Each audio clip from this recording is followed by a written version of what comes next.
you talk about the living brand. And we were just saying, like, it's January 2026. It is a very different time. Everything changed last year. Everything. It's a very different concept. People don't do it this way. Because again, I've made over $100 million and I still have less than 40,000 followers. So it's not about being undeniable and viral and world famous. It's about being undeniable to the right people.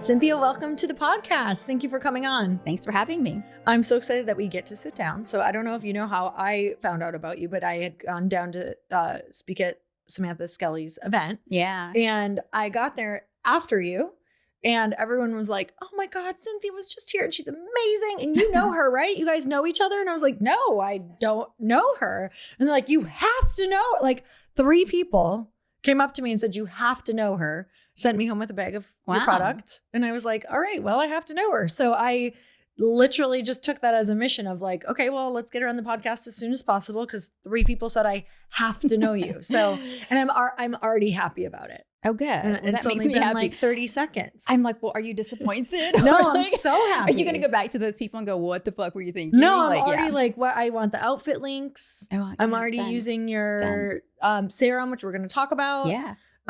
So I'm very excited. So welcome. Thank you. You know, though, I had heard the same thing. So I was out to dinner with a couple of friends, Ann and Sean Stevenson, right? Oh, yeah. And I said, I'm speaking at this thing. And they had brought you up before because I think maybe Sean has worked with you or maybe we've done a few podcasts together. Yeah. Maybe? Yeah. So they kept saying, you guys are so much alike. You should totally connect. And I was like, okay. So here we are. I love that. I follow those now. Like I just follow those little nudges and I know you're starting a podcast. Yeah. What's it called again? I want to thank myself. I'd like to thank myself. Yeah. I love that. It's very, it does give Snoop Dogg in the best way. You know, it's so funny. Everyone says that now. And I actually had the name before Snoop. But you know what? You know what, though? Snoop is Snoop. So I'm going to let him own it. And I think it's amazing. I think it's only going to raise it because it literally brings like familiarity. Yeah. Of like, no, we all know what that is. Like even social media has brought so much around like, no, I also really need to bring attention to myself. It's important. And I think that we're in the day and age now, or maybe I'm just at the age where I feel like we thank everybody, right? We thank our teams, we thank our parent, we thank the academy, you know? And when's the last time you stopped to thank yourself for not giving up, for the long nights when all you fucking wanted to do was quit and somehow found a way through it. Yep. For, you know, it's just like for showing up day after day, year after year, because you had this mission, you had something to say, you had people to serve. I think that oftentimes we put ourselves last in that whole Academy Award speech. And I think it's time for that to change. So you started from a completely different background than where you're at right now. You could say that. So tell me, because I was reading your story and I was like, this is insane. So tell me a little bit about your backstory. Yeah. So I did not grow up in this world that we're in today. No, me either. Yeah, true. Which is, was looking at your story. You've come through some crazy stuff. But I grew up in the Appalachian Mountains, where, I know. If you've ever seen the movie Deliverance, those were my neighbors and that was my family. Yes, I understand that actually. You get it? My family was all in a trailer park. Yeah. So that would have been an upgrade for me. My friend JJ always introduces me. She's like, she grew up in a trailer. And I'm like, okay, first of all, do we have to start with that? And second of all, it wasn't a trailer. So we actually lived in a 3-room shack that had no running water. Wow. We had an outhouse that we used. And I'm not that old. Like I'm getting older, but I'm not that old. You know, it wasn't the 1800s. Right. And my dad was an alcoholic, did a lot of drugs. My mom was doing the best she could from a traumatic upbringing herself. And so we were very, very poor. I remember, you know, not only did we not have running water, but I would dumpster dive for clothes as I got older. And luckily the town trash cans were like steps from our home. So it was the creek and the Clinch River. And so we would bathe in that in the summer. Wow. Yeah. And so that's kind of how I grew up. And with those households, where there's drugs and poverty and just trauma, it's often breeds the worst case scenario. And so went through a lot of abuse at a very young age, physical abuse, mental abuse, was sexually abused for the first time at age 5. So yeah, it was quite a different world from what I live in now. When did you get out of that? It took a long time, as you would imagine, because there was I didn't ever see anyone in entrepreneurship. Did you? No, did you have never. family? Yeah. No, I didn't even know that word. No. I knew go to college and get a degree. And I was like, well, who the fuck is going to pay for that? Like, I had no idea how do you go to college? You just go there one day? And I had no idea. And my family had no idea.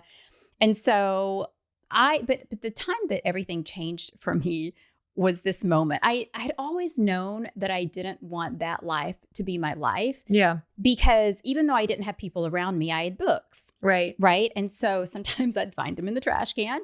And sometimes we got to go to the library the next town over, and that was fun. Or I'd get them at school library. And I would see how other people lived. And I started taking notes from a really young age. I was like, wait, Nancy Drew does what? Okay. I'm going to write that down. And so when I was in 8th grade, Lori, I'll never forget this. I'm sitting in class, and this girl, who I won't name her name, but I'll always remember it, out loud in front of everyone as the classroom is really quiet, she said, "What do you mean you don't have running water in your house?" And it was like everyone just stopped and looked at me. And my little face is red, and on the inside, I'm just falling apart. And all I could think was, don't let them see you cry. Don't let them see you cry. And so my comeback to her, you'll love this, is whatever. One day I'll have so many bathrooms, it'll take me 10 minutes just to pick one. I swear to God, this is what I said to her. That's when we come back. And I stalked out of the classroom and I went straight to the bathroom and I cried until I couldn't cry anymore. But I went home that day and I became obsessed. I had a fire in me. Like, she had thought she was going to put me on blast, but she lit a fire that burns in me to this day. Like, when I tell that story, I go back there. I feel it again. And I became obsessed with becoming that woman who had so many bathrooms, it would take her 10 minutes just to pick one. And so that's when I knew everything would change. And from there, it was just, what can I do? What can I do? What opportunity can I create? How do I get out of this situation? And just pretended to be my future self and took on any opportunity that came. Got a job at 13, painted signs when I was 10 years old with my dad for a trailer park. Yeah. So true entrepreneur from the beginning. And what was kind of the turning point was it later teens? Was it 20s? What did your life trajectory look like at that point? What were some of the interests that were coming up for you? Yeah, I didn't have any. My interest was, how do I get rich? That was it. That's all I wanted to be. As a matter of fact, my friends had a Halloween party a few years ago, and they said, dress up as what you wanted to be when you were little. And I dressed up as a black Amex card because I wanted to be rich. Yeah. But what happened was I was like maybe a few years out of high school working a little job in a call center, right? We call people and you collect money. That was super fun.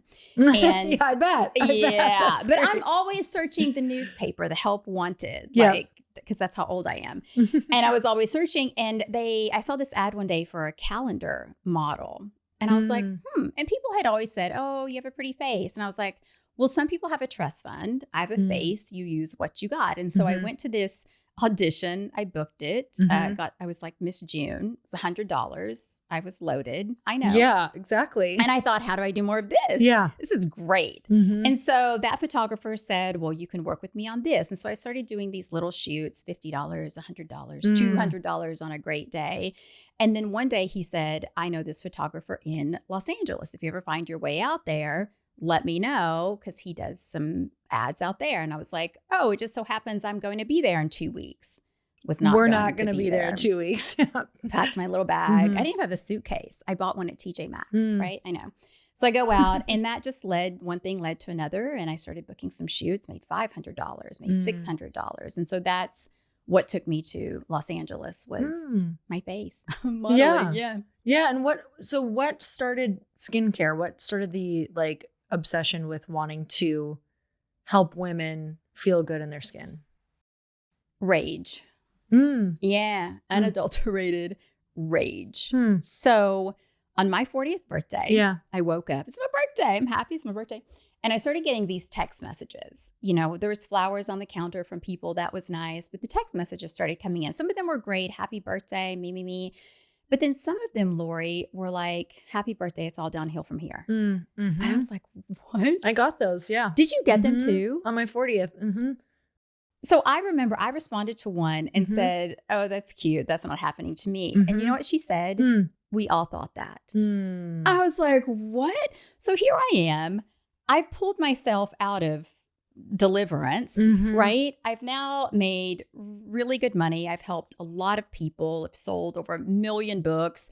I think my skin's looking better than it did in my 30s. But now because I hit 40, I'm just supposed to fade and be okay with that. Yeah. And I was like, absolutely fucking not. This is crazy. And so then I started talking to women like you, people who were just getting started, you know, and they said, listen, I don't want to look 25. I just want my outsides to look how I feel on the inside. Yes. And so when I looked at the beauty industry, because that's what we do, right? You have Glossy, you look around and you see, well, what are the solutions? And when I looked around, it was either anti-aging products that were sold through shame, right? Using a 20-year-old's face, or you could just age gracefully and own every wrinkle. And I thought, isn't there another option? Like, why are these the only two options? Can I not want to look 25, but just want my outside to reflect my insides? Like, and so I thought, how can I fix this? And that's when I thought, well, I'll do what I've always done.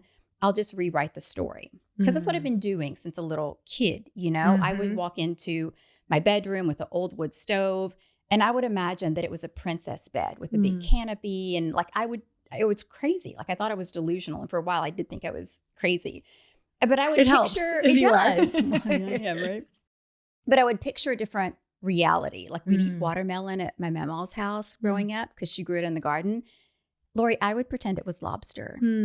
I didn't know what lobster is. Just rich people food. But that was gonna be me, right? And so I've always rewritten stories, rewritten my reality. So I thought, I'll do that here too. And so I thought, okay, what if we rewrite the signs of aging by getting to the root cause of it? Because I kept hearing skincare products don't work. They don't work. And I kept saying, why don't they work? Turns out we have these things called zombie cells. They're in our bodies too, but they're also on our skin. And they're not dead, but they're not alive. They're just kind of And then they infect the healthy cells on your skin next to them. And so it creates this dull, dry buildup of cells. That's what causes fine lines and wrinkles, diminishes collagen. That's the root cause. And you can't just exfoliate to get them off. And so I thought, well, how do we get them off, right? And so our product that we ended up developing gets to the root cause of that by using the only cosmetically approved ingredient to get rid of zombie cells on your skin. So when you do that, all of your other skincare products work better. And then we put in everything that you need for aging skin to plump it up, make it glow, smooth fine lines and wrinkles. And we called the line Rewritten because we also have a ritual that we do with it every day where not only are you rewriting the signs of aging on your face, but you're rewriting the story that you're told about aging. And so we have mantras. We have a podcast every morning that drops to walk you through your 2-minute ritual where you take a story that society has told you, like you become invisible as you age, and you repeat a mantra as we lead you through your skincare routine that rewrites that story. I love that. You know, it really, I was just, when I was hearing about some of the story, like, you're going to be invisible now. I literally remember I think I wrote a post around the age of 40 that was like, is any other woman feel this way, that like the best is behind you. And now all of a sudden it's like, you're just not being seen anymore. And I remember just like feeling that so deeply. And having to make a decision. Like I had to make a decision that I was going to be seen and to like figure out what that looked like for this next chapter of my life. And I can honestly say, like, after making that decision and you know, doing a lot of the things that you actually do with your skincare line and the mantras and the, you know, just really deciding and getting empowering things around making those decisions. Like, I feel like in such a different place. I'm like, no, this half is actually better. Like we can make it better. Yeah. Like I know it's women in their like 20s and 30s. I know this is so weird to hear, but there is like a weird line that you cross. It's true. Where you actually love yourself more, and you even can think that you're prettier now. Even though maybe you can't ever imagine that, there's something that you can rewire in your brain as well. It's 100% true. And listen, we will always look for evidence for what we believe. True. Right? So if we believe that you become invisible after 40, you're going to find ways to prove that to yourself, right? It's called an evidence log. That's what I call it.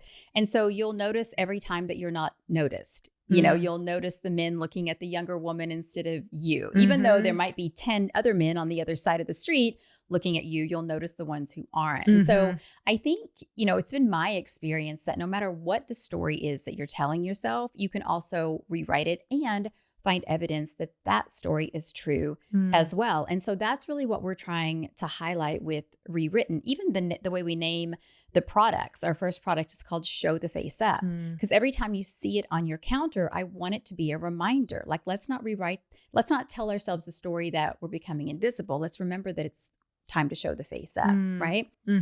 So I think it's ultimately, it becomes a choice. And listen, there's no wrong choice either. Like, I just want to put that out there for women who are like, I kind of want to grow old gracefully. Like, do that. That's totally okay. I do not. And I'm looking for a solution to help, you know? Exactly. Not doing it. I'm not in that boat. I want to do all the other things. And I love stay it. Back here. And I love it and I enjoy it. So if you don't enjoy it, like I actually just had a call with a woman because I'm raising money right now. And she's like, okay, well, I'm so not into this type of thing. I'm actually like so like I hate it, but I love like what you're doing. And I was like, you hate, like I couldn't even understand her brain. She was so sweet and amazing, but like she's like, I haven't worn makeup for 15 years. I don't want to. Yeah. Like, so what's interesting is that though, is she has found so much value in her, like she loves herself, but she's found so much value in some other areas in her life. So it was actually a really fun conversation that was like, oh, it's okay to like see these two dichotomies of like, no, she's like, do you really love doing this? I'm like, I love it. Yeah. I love like beauty stuff. I love it. I mean, I was like, 4 years old with baby dolls, like doing their hair. Like, no, this is like so fascinating to me. Like the beauty industry of everything. So, well, I just love beautiful things, don't you? I mean, yes. it's beautiful, right? Thank you. Of course you live here. No, it's just, I think it's a reflection of standards that you have for yourself. Like, I don't know how you feel, but I feel like how you do one thing is how you do everything. Right? And so if I can drink from a glass, I want it to be a really beautiful glass as opposed to a solo cup. If we were drinking from solo cups, this would be a very different experience. We did that already, girlfriend. Thank God we don't have to go back there. Those were the parties we went to. So. Oh, those were the days. Yeah, exactly. Yeah. Okay, so this is a skincare line is like totally outside of what you've done before. Yeah, I know. Why am I like this? That's like one of the things that I wanted to ask you, because I'm finding myself, my world, that's same with me. It was like a totally different world. And this is such a departure for me that I'm finding myself, people are like, oh my God, this is going to be so great. And you're so great at this and you're great at everything. I'm like, no, I'm not at all. I'm not either. I'm such a newbie. I'm in a lot of discomfort. I'm in a lot of pain. I'm actually in a lot of self-doubt, a lot. I'm really back to the root of like trying to remember all the things that I did in the beginning to become successful in the beginning. Like it's a full on flip your world upside down. I'm not sure why I did this at the age that I'm at right now, but I also know it's part of why I'm going to love who I am continuing on and on. So I would love to hear like, what was that decision point of getting into this? What were you in right before this? And what was the decision of getting into a physical product skincare line? Yeah. Well, first of all, can we just give credence to what you said? Because I think it's so important to honor the conversation that's not being had. Because I think that people look at you, or maybe they look at me, probably more look at you and say, wow, everything is just easy for her. Everything comes so easily. Like she gets up, she has this beautiful podcast, this amazing business, this great marriage. And man, like she's just on easy street.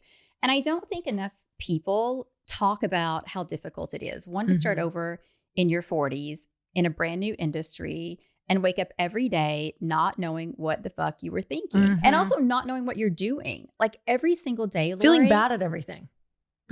It's the worst. It's literally the worst, especially for someone. And I feel like you're the same way. Maybe not. But for me, I like being good at things. Yes. And I've spent a really long time being really good at what I do. Yep. Right? Like so good I could do it in my sleep. Same. So to answer your question, like I've run a health coaching school now for 16 years. I don't even teach in the school. It runs, it's great, which is great because it funded the skincare line and I don't have to show up in it anymore, which is a beautiful thing. So it gives me more free time. But I'm really great at that, right? Certification, like I got this. I'm so good. Right. But something new like this, I mean, why did I go into the most competitive industry where there's 100 products launched every day trying to do the exact same thing and I don't know anything about it, right? Like, why did I do that? And I think it's because once that happened on my 40th birthday, I couldn't not do it. Like, I don't know if you feel that way about Glossy, but I just thought, this is crazy. And I have a daughter, right? So she's 15. And I thought, I have got to rewrite this narrative by the time she's in my position. It breaks my heart to think that she would feel like at 40, her best years are behind her. And then just seeing the most powerful women I know buy into this narrative was just no longer an option. So I had to do it.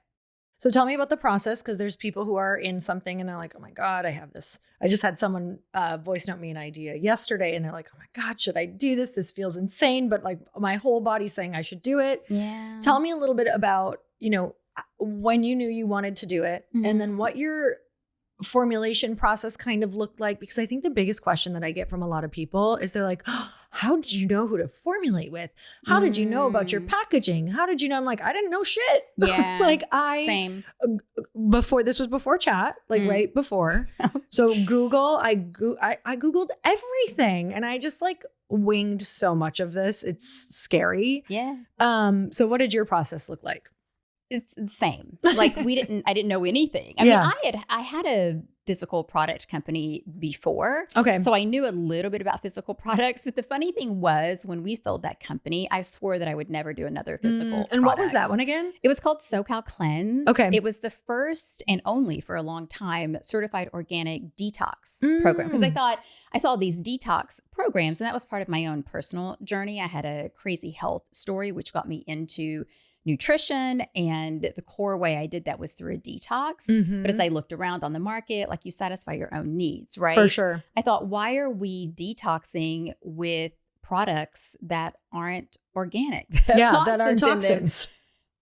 Make it make sense. And so I created that line because I was like, this is crazy. We have to fix this. But swore I would never go back into it. I'm selling education. I'm selling information. Because of everything. I mean, I know why, but tell everyone why. Packaging, returns, formulation changes. You can't get an ingredient. All of a sudden it's out of stock. At the time, hemp was illegal here in the US. And so we had to import it from Canada. So sometimes it would get stuck at customs. Oh God. And then we were waiting on this huge batch of with just so much money tied up in inventory. You're relying on it's crazy because in products you are relying on so many other people and so many things to go right. Many. Cynthia, I can't even think about sometimes when my product's getting shipped. I'm like, bless the truck, bless the driver, bless the road. Bless that pothole. Bless the person packing the bags. Yeah. It's true though. You really do. I think it is an ultimate lesson in giving up control. That and having children, but that's a whole other thing that we won't go into. But yeah, it's hard. And I don't know about for you, but the product that I started out with is not the same product I ended up with. Same. Really? Same. Yeah. This was a light wine spritzer and non-alcoholic rosé. Stop it. Mine was a CBD product. Was it? I swear to God. And there was so many red flags. There was so many. It was so much laws that I couldn't jump through the hoops. Yeah. And legal, I just drained drained the accounts and legal fees that I was like, we're out. We got to pivot. CBD. Okay, great. That was dumb. No. So there were so many pivots. There were so many, I can't tell you, even down to manufacturing. We signed with a manufacturer. We came to the point where we had to we were right there from suing them just to get our money back because they kept putting off the manufacturing. Turns out, and this is a big manufacturer, turns out they were getting ready to file for bankruptcy. So they didn't want to give our money back. So luckily we got our money back. Yeah, but then we started over. And as you know, it's months to manufacture a product. And then the tariffs hit. Yep. I mean, it's just been one thing after another. But I think to your point, like, what do you do? I think you really have to love it. I think you just have to be like, I can't not do this. It has to be something that you're willing every day to just get punched in the face for over and over and over. Or you're not going to do it. You'll give up.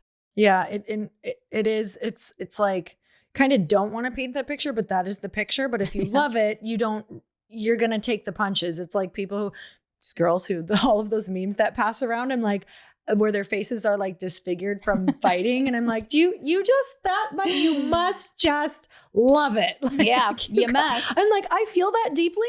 Like I feel that way right now. I don't look like that. I don't look that way, but I keep showing up. Okay. So formulation process, you kind of just found your people, figured it out.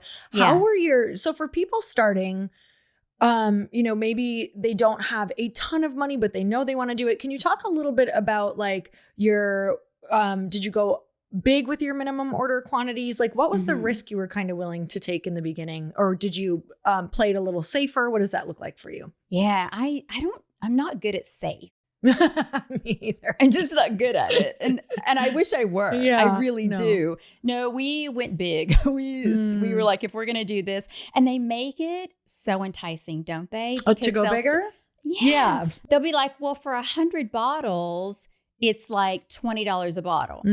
But if you get 1,000, it's like 50 cents. Yeah. Not really, but you get it. Right. And you're like, totally. Okay. But then they're like, if you get 25,000 and you're just like, okay, well, and I knew that I was in it. Like I knew I was in for the long haul, and we'd invested so much that I almost needed to go big and needed those price breaks.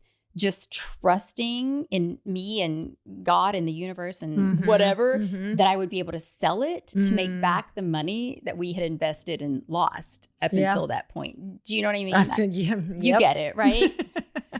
It's all like, too real. I deeply get it. I think I'm on my third purchase, this last purchase order was like, took my breath away. Like I was like, well, we're really in it. So in there, it's real. It's real accountability though. It is. Like but you know what? When you're backed into a corner, that's the way I am. If you back me into a corner, I will fight my way out. Yeah. Right. I think most entrepreneurs tend to be that way. So I knew if I put myself in a situation where I had just so much to lose, which is, by the way, that's another thing that people don't talk about when you're starting a business. When you're in your later ages, over 40, right? Is at 28, it was very different. At 48, like I have private school to pay for, there's mortgage, there's aging parents, there's perimenopause, and you fucking find your phone in the fridge for no apparent reason. Like there's so much more to lose. In my 20s, I was just fucking broke. There wasn't much to lose. And so it's not only scary because of the money you put in or the number of times you get punched in the face, it's scary because if you lose it all and have to start over, like... Yeah, like where am I going? Am I going to my friend's house to sleep on the couch? And like the reputation I worked so hard to build, am I going to be able to start something again after this? Or is everyone going to not trust anything I do? Right. The stakes are super high. And I think people look at it and they don't realize that at all. And I don't want people not to start because of that. I'm just thinking of that right now. Like at all, turned everyone off. Because literally here's where I'm at though now in where I'm at. Let's talk now about I've this. I've been to that place because people need to know that exists because I was in that alone for a little bit. And I was like, is anybody else feeling this crazy? Yeah. Like the stress was like, am I going to get an ulcer? And I'm not even kidding. Like is this going to be at the cost of my health? And so now I'm getting to a place where I'm like, okay, if this doesn't work, which I never do this, like I don't give myself a plan B, but what I do have to do is go, can you live with worst case scenario? Yes. And so I have to go visit that. And I'm like, well, if I'm being really honest, like my life was feeling uncomfortable because it was too easy. Like you even said it yourself, like you become really good at, I was so good at things that actually I'm not challenged at all. Yeah. And I did an exercise a couple of years ago, and it was like, I wrote down like what actually makes me happy, and challenge was like 1 or 2. Yeah. And when I'm not challenged, I don't feel like very fulfilled or happy, because challenge is learning. Yeah. Challenge is growth. Challenge is forward movement. It's progress. And even though everyone listening to this thinks that you are trying to get an easier life, I woke up in an easy life for quite a few years, and it was the most depressed and anxious I've ever been. Yeah. Yeah. Because I just didn't have that, like that pull and that thing that pulled me out of bed every day. It feeds you, you know, and I had a therapist years ago, and I was talking about entrepreneurship and just like what I was going through then. And she said, well, you know, because of your traumatic childhood, which we all have to some extent, let's be honest, she said, you're actually really well equipped to handle a lot more stress than the average person. Have you heard this or read any about this? Like, I haven't read it, but I put it together. Hi. I was like, I think because I went door to door and preached about the Bible and got rejected with shotguns, that I'm actually like, oh, that's cute. You said like, no? Good. Yeah. You said no without a shotgun? Cool. This is so much better than what I'm used to. Yeah. So I think I'm just like predisposed to that. You for sure I do think it's a gift what I went through. I think it's a really great thing. But I also think it is important to talk about the flip side, right? So yes, it's harder. Yes, there's more at stake. Yes, there's so much more to lose. Worst case, you'd be fine. Let's admit it, you would. But the other thing is the good things about it. I am so clear on who I am now and exactly what I'm creating. There's no wishy-washy. I make decisions easily. I know where to put the money.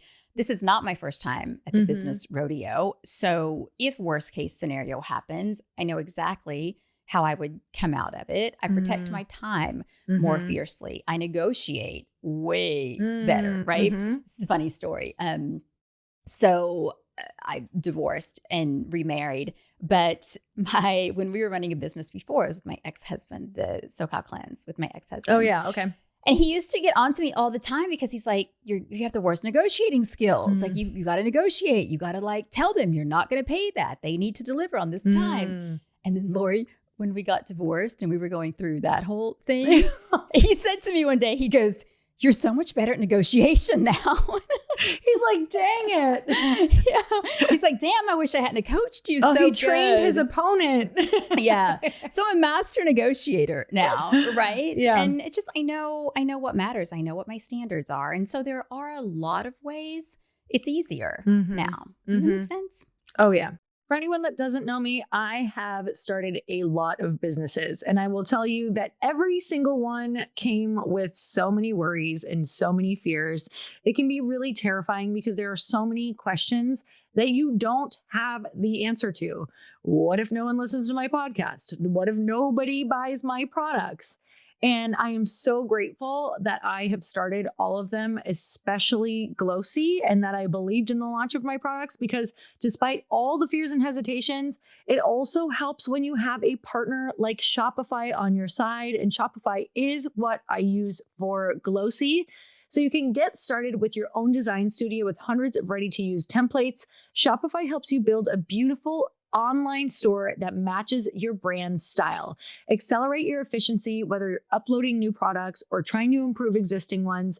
Shopify is packed with helpful AI tools that write product descriptions, page headlines, and even enhance your product photography.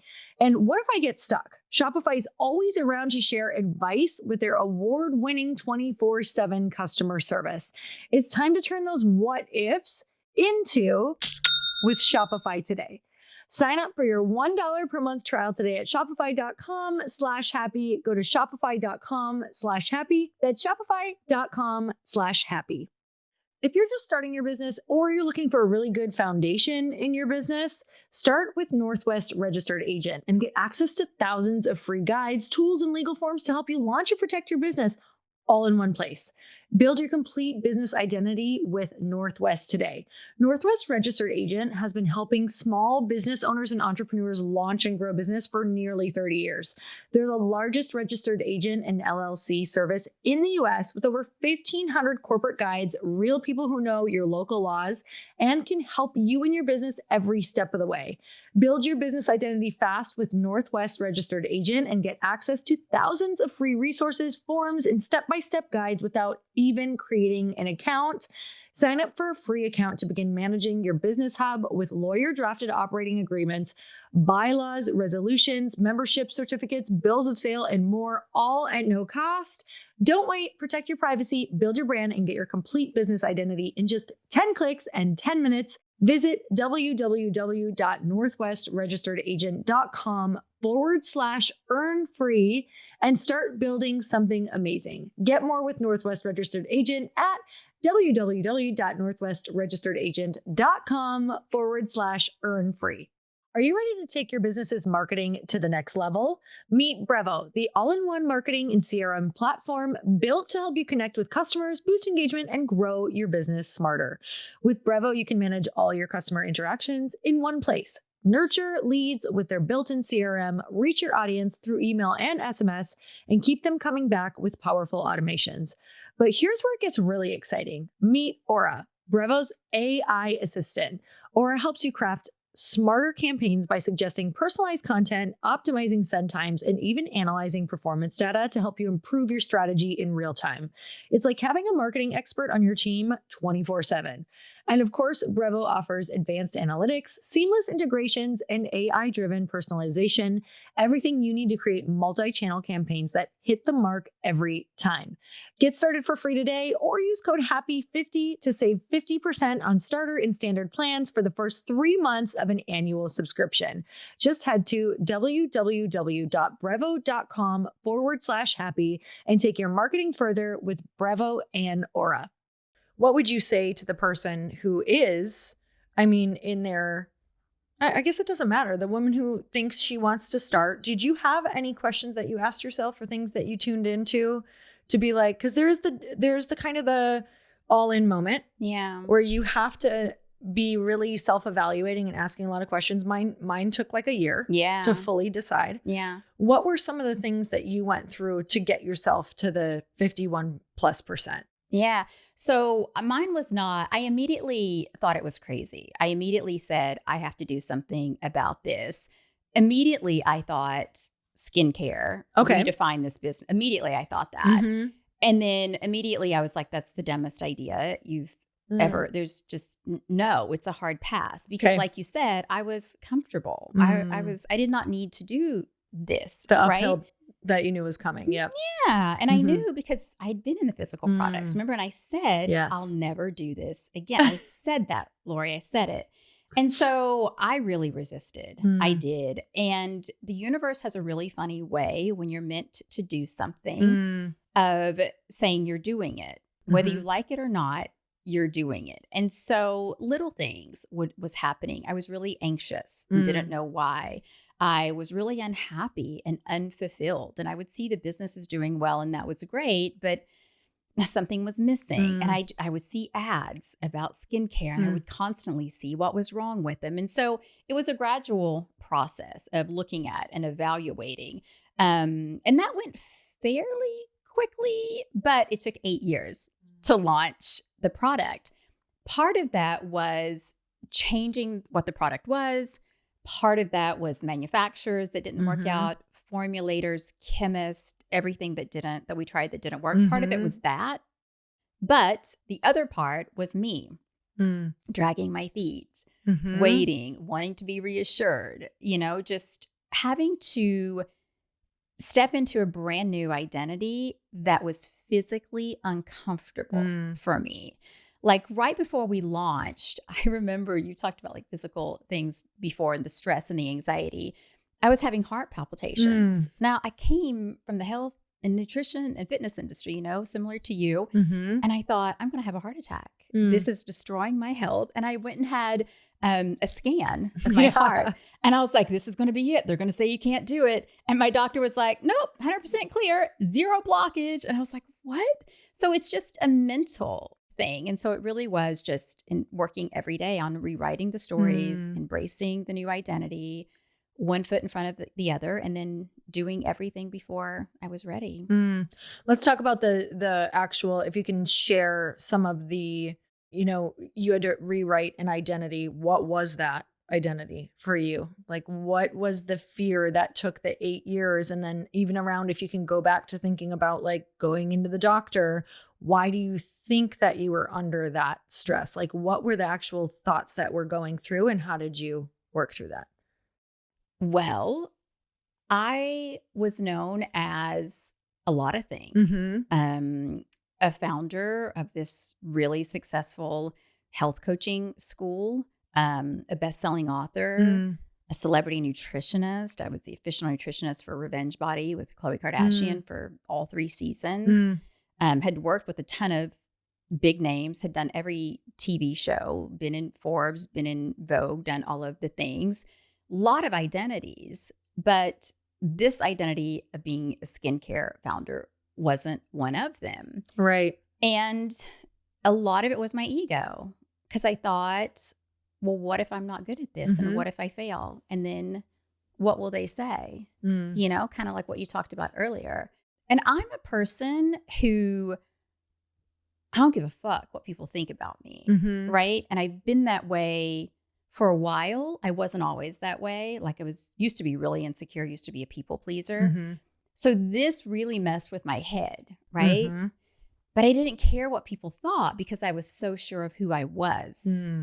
But now that I'm switching my identity, all of a sudden that came back. And if I fail, I mean, really? Like, I'm known for coming from extreme poverty, taking a bath in a creek because we didn't have running water, to making over $100 million. And what if I lose it all? Like, what? And that was really hard to stomach. That was very scary. I was all caught up in this old identity of being good. Oh, I mean, it's an ego death. I'm oh my gosh. I mean, I'm literally fully, this company has made me go through multiple for sure. I'm fully in one right now. Like, same. Fully. Same. Waking up in the middle of the night, just like, it's all ego. But isn't a little, because, okay, same. Still having the heart palpitations, still having them. Every day, I think it's all going to end. I'm going to be broke and living in, an apartment in whatever. But aren't you also a little bit excited? Very. Right? It's just when you're in the eye of the storm sometimes, and I know the eye of the storm sometimes they can last long, sometimes they can be really short, sometimes they can come and go. The thing that I think I want people to know is, if you're going to do something big, you're going to be here. I've been here before. You have been here before. Many times. Like, I woke up last night and I'm like, oh, here it is. Okay. Been here before. Yeah. Okay. How do we, what are we thinking in our head right now? Are we thinking worst case scenario? Okay. How about, one of the things that's really been helping me is I'm like, okay, how about if everything works out? Okay. How about, how would I be feeling in my body right now if I really believed God had the plan already? Yeah. And I noticed I just totally let go. And I was like, oh, interesting. Yeah. And of course, then you tense up again 5 minutes later, and then you say it again, and you go through that process. And these are I already, sitting across from you, already feel like I know so much about you just from everything that you've said. And also I recognize so much of myself in you. Yeah. And we don't get to know the full potential of the undeniable women that we are both here to be, and that we are striving to be. And that by the end of our life, we want to look back and say we did it. We don't get to meet her or become her without these moments. Amen. And it's like, that's what I have to keep remembering is an easy life. I just put what I did, and, I'm happy with the challenges in the past. And now everything else is just kind of reflecting back at what I did. Yeah. And I don't want that. Yeah. I want to always be wrapped up in what I'm doing. I talk about this with my husband a lot. I don't want to be the football player who peaked in high school. Mm-hmm. And now Same. that's all they talk about with their friends about how they went to the state championship. Do you know what I mean? For sure. Yeah. My husband and I talk about this a lot. And the reason I bring up excitement earlier is in those moments at night. Why is it always like 3:00 in the morning? 3:30. I'll wake up and it's like, well, did this thing get sent out? Or I'm like, shit. Oh. So then I do some shots of, no, I don't. I've thought about it, but I haven't got to that point yet. But I think for me, it is constantly rewriting the stories and it's flipping the script to where I look at all the things I'm really excited about. You're like, yes, these things may be true, but what if, like you said, what if the best thing happens? And I see the excitement for the woman getting the product, for remembering who the fuck she is and being like, yes, 40, 50, 60, ain't nothing but a number, you know?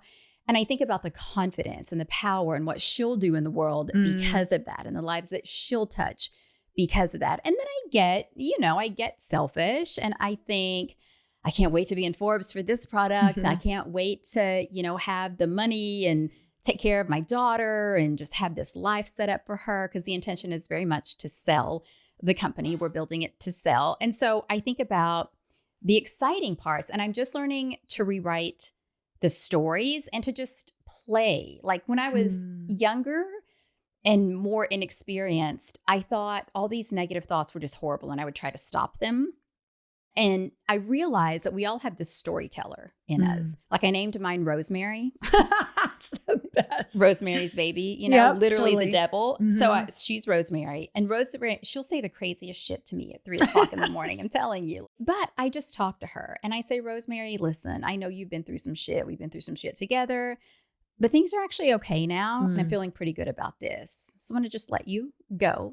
I know you're here to kind of look out for me and keep me from doing the crazy shit, but I got this now. So thank you. And you have to stop. You get some sleep. You got to stop. Right. Yeah. And so it's just more of this playing and connecting with that other part of me, that scared little girl who's afraid of losing it all and going back to the dumpster days, and I'm finding that to be comforting.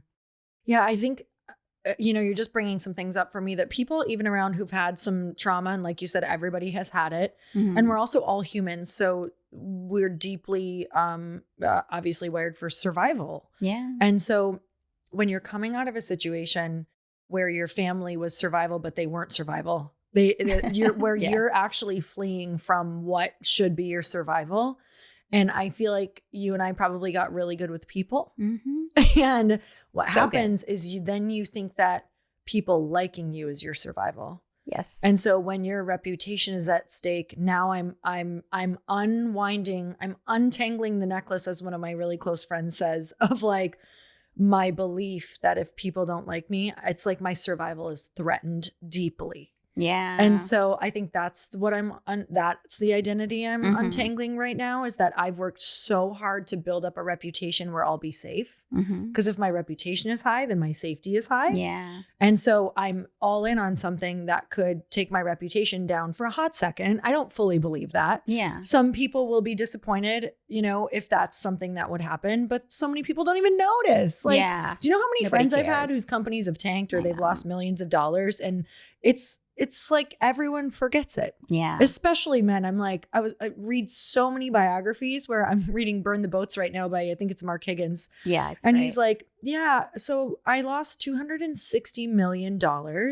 And then I started this other company and now he's like a billionaire. And I'm like, but tell me more about when you were losing the money. Like, who gave you more money? That's what I want to know. Did you still love yourself? Who gave you more? How did you come back? Like, those are important things, or women are never going to go for it. Yeah. So I actually love this conversation because I think more of us need to know. I think women are not going for it, and we're not getting the confidence for it because we think we have to win on this one. Yeah, I agree. And men do not feel that way. They're like, it might not be this one. It might be my third one, but somehow someone's going to give me even more money. And I'm like, how can I get a brain transplant from whatever you have going on up there? Yeah. And I do think it is like detaching a little bit. I think we're so attached, like detaching a bit from like what we're doing and knowing it's important and that it's a dream and we can go for it, but kind of detaching from this like belief that we're not going to be good, worthy, or okay if something fails. It's so good. I think it also is getting clear on what you're attached to, right? So yours is people liking you. Yep. I'm just thinking about this now because I've never said this before. Mine is status / respect because it's the one thing I didn't. Yeah, I didn't totally have get that. You know, I was made fun of and bullied and because of the way I looked and dressed and smelled, all the things. Yeah. That's really important to me. So if I fail and people don't respect me, it shatters my identity. Yep. And the money, you know, because that was the other thing. I know my biggest fear, more than even losing respect, is losing money. It's losing everything. Again, not that I really believe this, like you said earlier, but it's that's, I think it just drives me in, some might say, a very unhealthy way, but I just won't ever go back there. I think there's just something in the mindset of people who come from poverty who will do whatever it takes. Never and go there's back. And there's not I'm actually good now, I have enough. It's never enough. Yeah. Which is crazy and doesn't feel good to say out loud, but it's true. Yeah, I think it's just people aren't saying it because it's a big driver to never go back. Isn't it? Sure. Yes. My parents went through bankruptcy when I was a kid and I was like, yes, I feel that deeply. Okay. I want to hear about the Undeniable audiobook. Yeah. 'Cause people are loving it. Yeah. And then also within that, you talk about the living brand. Yeah. And we were just saying like it's January 2026. It is a very different time. I watched everyone. We work with a lot of entrepreneurs. We have multiple businesses. Everything changed last year. Everything.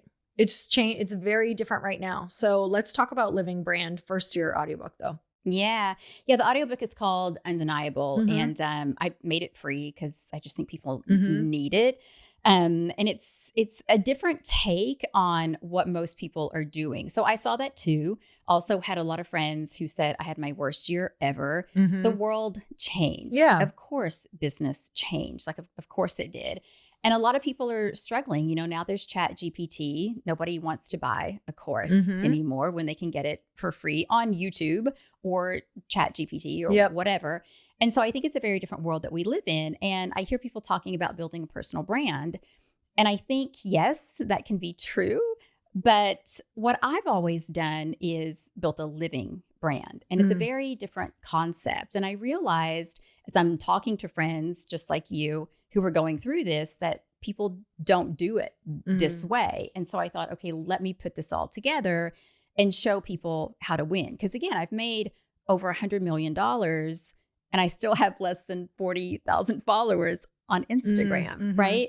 So it's not about being undeniable and viral and world famous. It's about being undeniable to the right people. And how do you find that and how do you stand out? And so when we talk about a personal brand, we're talking about you, right? We're talking about Lori and how she's smart and she's funny and, you know, she has this knowledge and she brings these things to the table and she sells things based on her. She monetizes herself and uses her audience to do that.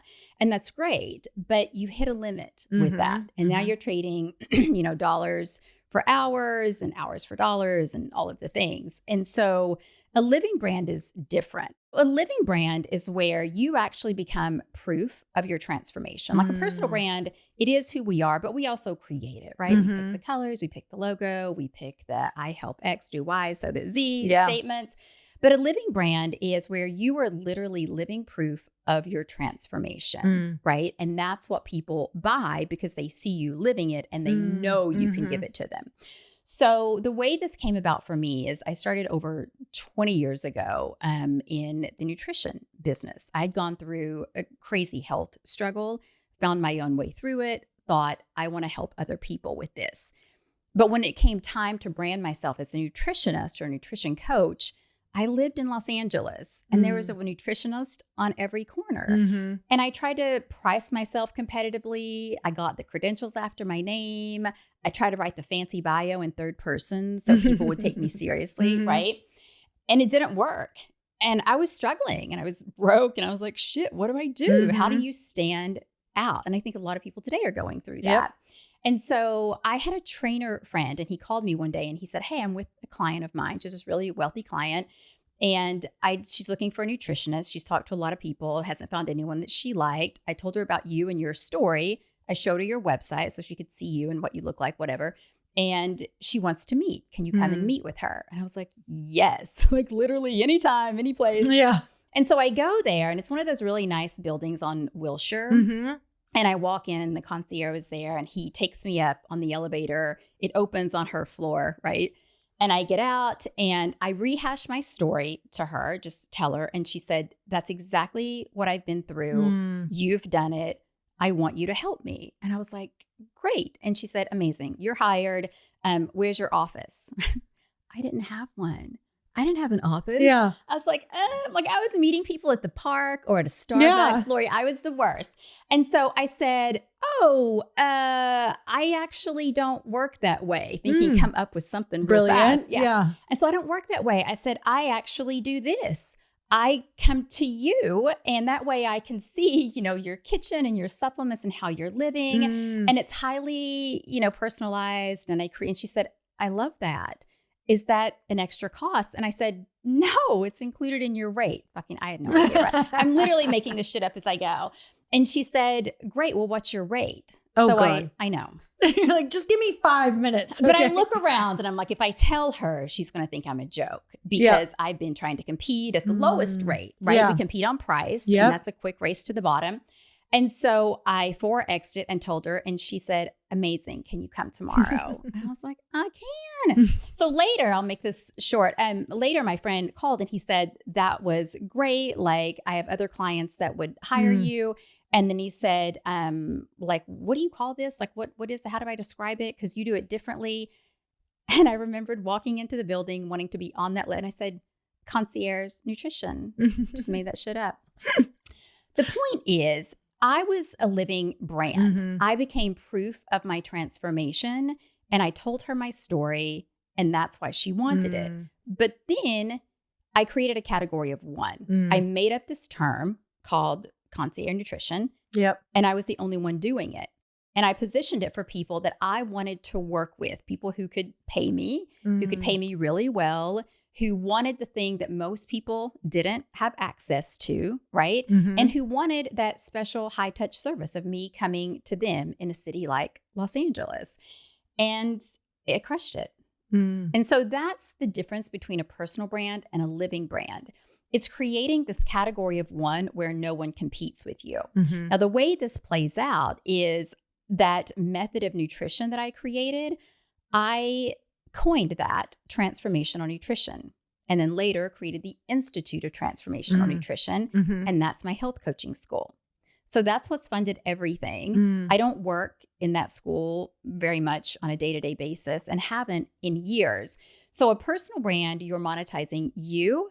A living brand, you're just the living proof that you can get the results. And then you have this method, this IP, or this product that can then be sold independently of you. I love that. It's scalable. Does that make sense?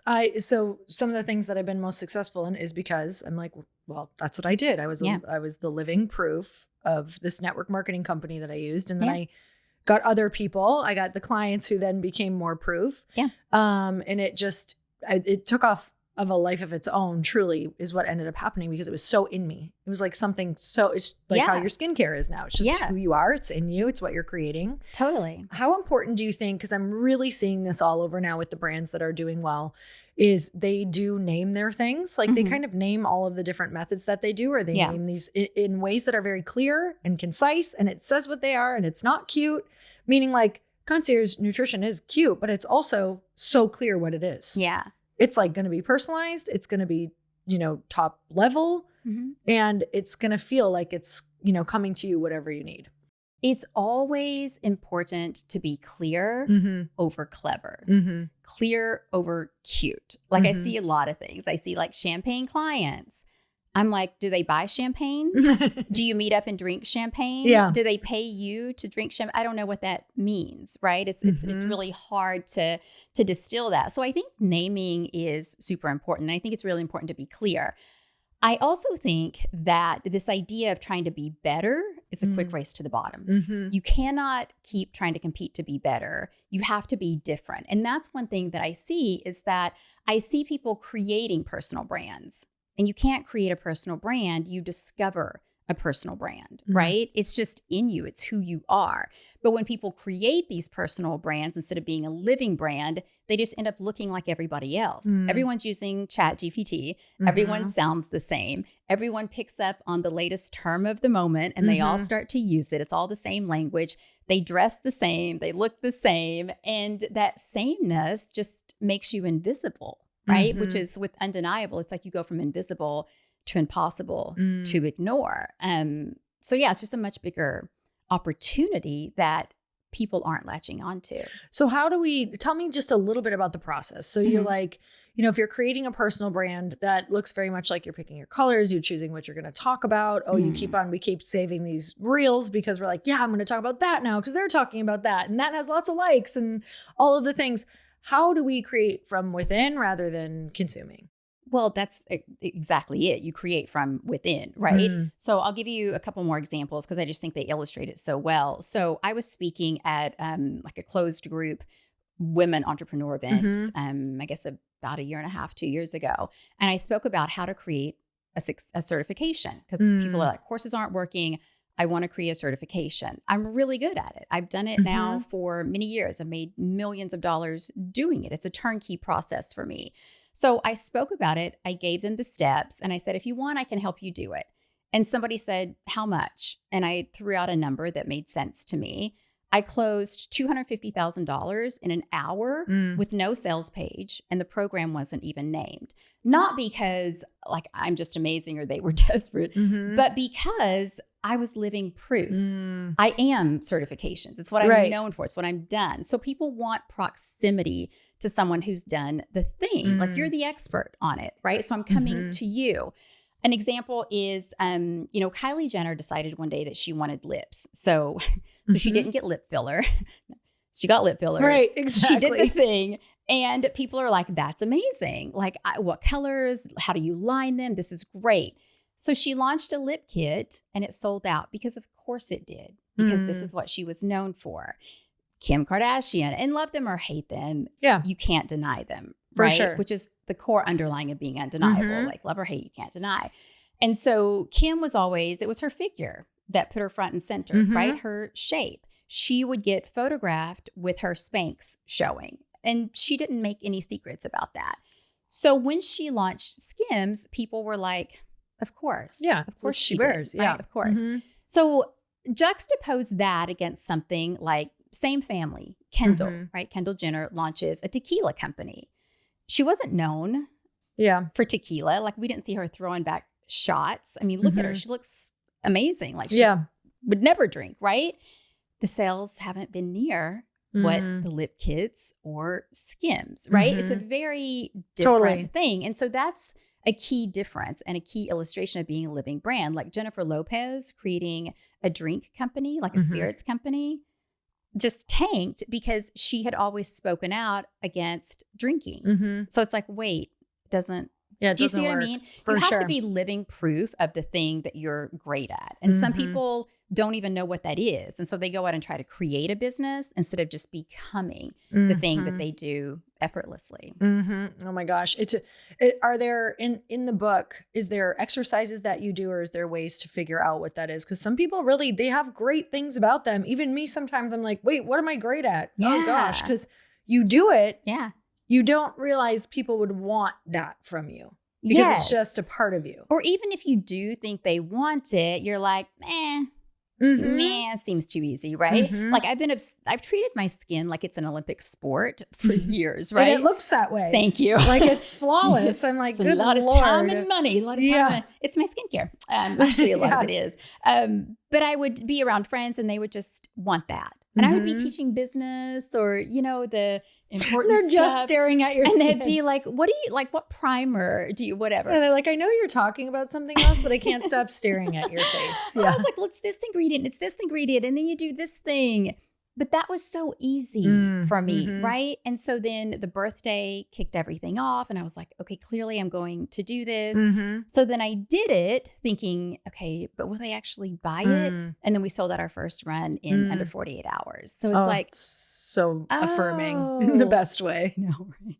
I was so nervous. Yeah. Like I was so scared. We opened cart and I was like, sweet Jesus, don't fail me now. Like people, you don't know. Even though she has this pass, you don't know if you're going to get 4 sales, 400, 4,000. You don't, there's no way to tell. You can do the list building. You can do a wait list and you still don't know. But that's the other part, right? And why I didn't take it seriously. Because people would say your skin looks great. If you had a product, I'd buy it. So then when I created the product, I was like, would you really buy it? Would you actually though? Because again, it comes easy to me, but would you actually pay for it? And they said, yeah. And so you don't know until the cart opens. And then when they do, you're like, oh. And then you're like, I've been making things so hard on myself. I could have done this from the beginning. Yeah. So yeah. Okay. So tell us more about where we can get the product. But even like, I just want to dive deeper because I want you to remind, like I'm using it right now. I love it, but I love learning more so I can make sure I keep using it. Okay. So I'm killing my zombies. Killing zombies. And what else is that doing? Can I use it as a moisturizer? I know I asked you that because I don't I'm not really a serum girl. I told you that. Like I'll try them and I'm like, I don't really love it. This one's sticky. This one doesn't feel very hydrating. It just feels like water. But I really love yours because it almost feels like it's a really light moisturizer to me. Hopefully that's okay to say, but that's what it's doing. Yeah. So remind me why I need to be using this every day. Yeah. So, and that's a lot of what you're saying is exactly what we designed it for. And we also designed it for busy women. Cause I don't know about you, but I had again, Olympic skin over here, right? So 12-step skincare routine. Okay. And so we wanted to make it really simple. So the first thing that we wanted to do was get rid of the zombie cells. Okay. Great. We did that. Then we wanted to add in ingredients that moisturize because as you age, your skin starts to get drier. Everything starts to get drier. And so we wanted to put in some different molecular levels of hyaluronic acid to pull in the moisture and lock it in. We also know that your barrier starts to be destroyed as you get older. Collagen starts to break down. So we put in barrier support for that to lock in all the moisture to protect that glow, right? And then some really functional things like as you age, and really at any age, but especially as you age, your skin gets drier and starts to kind of slough off, and that can cause adult acne. So we put a salicylic acid in. So essentially, it is a 4-in-1 product replacement. Yeah. And we formulated it so they all work together, which is really key because if you get different products from different lines or even the same line, they're not manufactured to work together. So they're not balanced. So a lot of times you can actually do more harm than good with different ingredients that you're pairing because you don't know how they interact with each other and on your skin. Okay. Right? So that's why we formulated it to really be an all-in-one. We have makeup artists who are using it as a primer for makeup. Moisturizing, like you said, is a big thing for our customers. Yeah. The glow that comes from within, which is this unique blend of oils that we put in to really soothe the skin, is another reason. So, well, I'm so excited because I'm an easy skincare girl. Like it's got to be easy. Yeah, same. Oh my gosh. I have same. so many other complicated things in my life. And, I'm like really into body and fitness that I'm like, this has to be easy. Yeah. So. And it's also very clean, which we don't talk about because I feel like that's just table stakes now, but it's very, very clean. You can put it through the, ingredients database for clean cosmetics and we come out on top. So you don't have to worry about toxins, or we made it very safe for hormones. So if people are on hormone replacement therapies, or again, at any age, it doesn't interfere with that. So we made sure to really test all of the angles and think about the bigger picture when it comes to your whole person. I love it. It feels really good.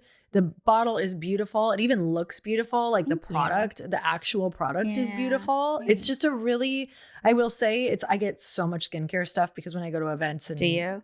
Just my closet, and we have a lot of, we work with a lot of people, so they give us a lot of stuff. Yeah. I will say, like, I have been using yours and I really love it. Oh, great. And it looks beautiful under my makeup. So I'm grateful. So you guys, we're going to put this all in the show notes so that you can, I've linked the product below so you can find it super easily and that you can go follow.